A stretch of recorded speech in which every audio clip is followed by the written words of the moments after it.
Queridos irmãos e irmãs, esses textos que nos é proposto pela igreja nesse tempo pascal são textos maravilhosos. Por detrás das palavras encontra-se também a nossa própria humanidade. Eu acho que vale a pena a gente não dissecar o texto, mas procurar encontrar os nossos próprios medos, as nossas dificuldades que os discípulos encontraram, que nós também encontramos hoje. Por isso, a palavra que talvez chame a atenção para nós, sobretudo por esse tempo que estamos vivendo no Brasil e no mundo, é isso que Jesus diz. Ele diz 3 vezes: a paz esteja convosco. Então veja, não é uma paz de cemitério, mas é a paz daquele que crê. A segunda leitura diz assim, eu preciso repetir porque é belíssimo aquilo que São Pedro ensina a nós: a vossa fé será provada, como sendo verdadeira, mais preciosa do que o ouro perecível que é provado no fogo, e alcançará louvor, honra e glória no dia da manifestação de Cristo. Ou seja, um dia nós o veremos como Ele é, como diz São João. Sem ter visto o Senhor, vós o amais, sem o ver ainda, nele acreditais.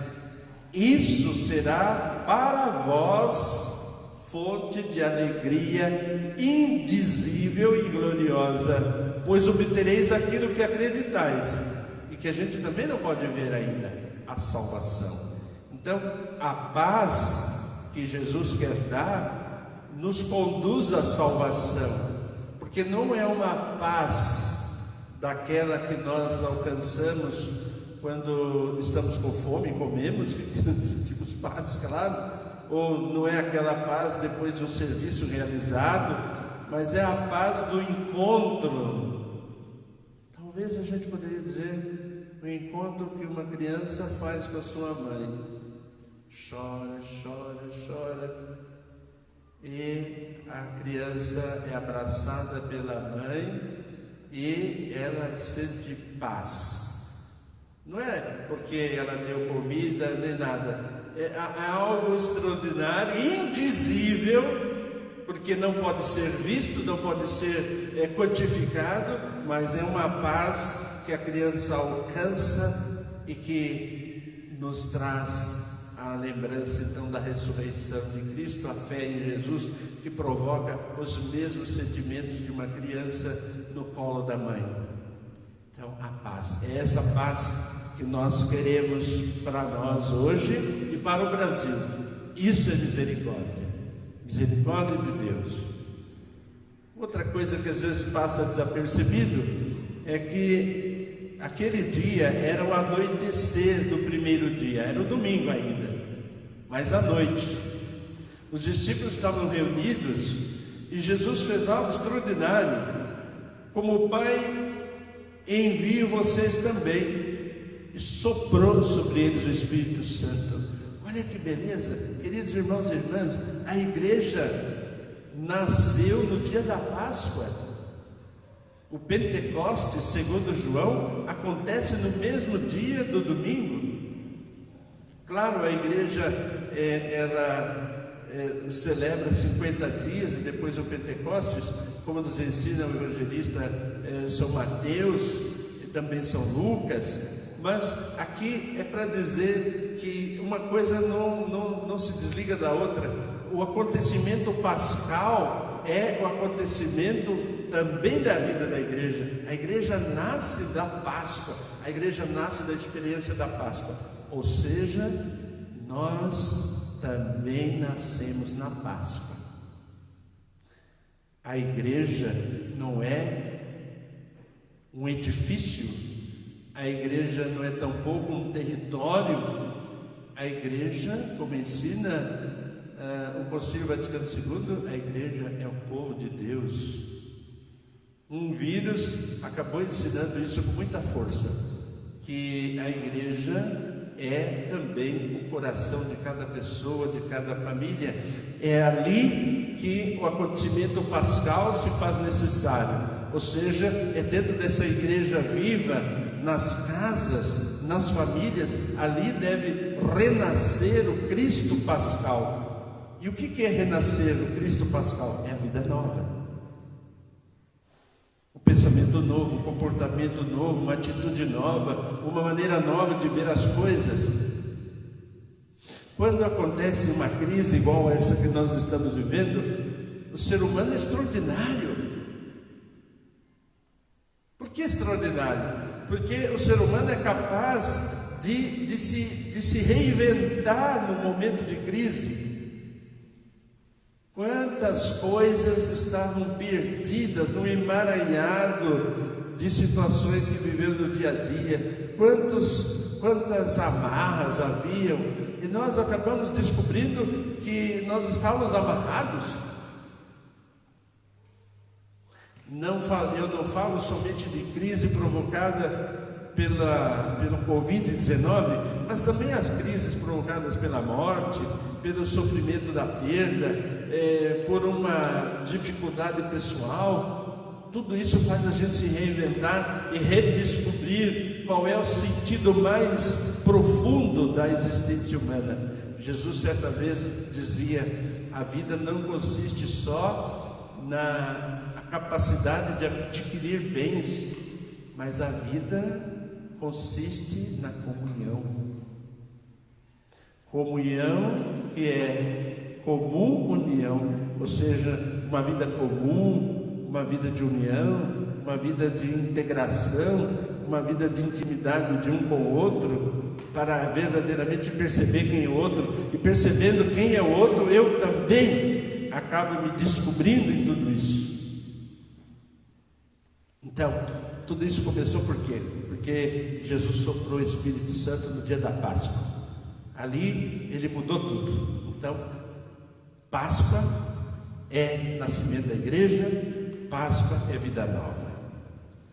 Mas, e tudo tem um mas, o Tomé. Quem é Tomé? Claro, Tomé é o apóstolo de Jesus, foi escolhido por ele. Mas aqui Tomé, e esse é de fato o sentido que João quer dar. Tomé somos nós. Tomé é toda a igreja. Tomé é aquela pessoa que não crê, ou tem muita dificuldade de crer. Essa dificuldade eu poderia traduzir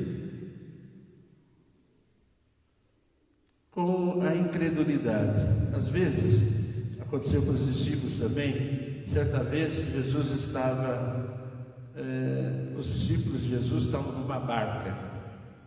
Se chama episódio da tempestade acalmada. E as ondas batiam forte no barquinho. E eles olharam assim, Jesus estava cochilando. E um dos apóstolos falou assim: você não tem medo? Você quer que todos nós pereçamos aqui? E Jesus se levantou e disse para a tempestade: acalma-te. E a tempestade passou. Os discípulos então perceberam: é preciso crer em Jesus, não é só na calmaria, mas é preciso crer também nas horas de tempestade, como essa que nós estamos vivendo. Acreditar no ressuscitado. Mas a gente não pode se esquecer disso. Há de se crer também na pessoa humana. Quanta gente dedicada nesse momento, arriscando a sua vida para dar vida aos outros. Acreditar no ser humano, não é só acreditar em Jesus, não é só ter fé no ressuscitado. Ter fé no ressuscitado também implica em crer na pessoa, porque Jesus, ele acreditou nos seus discípulos até o fim. E mais, não só acreditou antes da sua paixão e morte, mas Jesus acreditou também depois, porque morrendo, ressuscitou e voltou.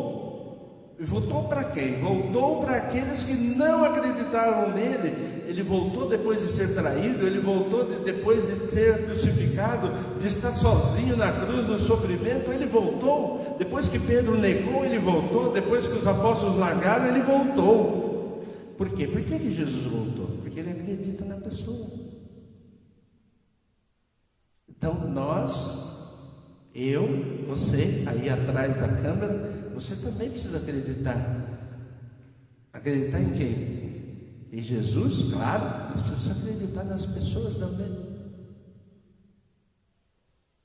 Usando a inteligência, usando a capacidade. É uma dúvida tão radical que o evangelista poeticamente disse assim: se eu não ver a marca dos pregos, se eu não colocar o meu dedo na marca dos pregos, eu não vou acreditar. Então, essa dúvida é de fato a dúvida de todos aqueles que creem. E todo aquele que diz assim, eu acredito, não faça isso.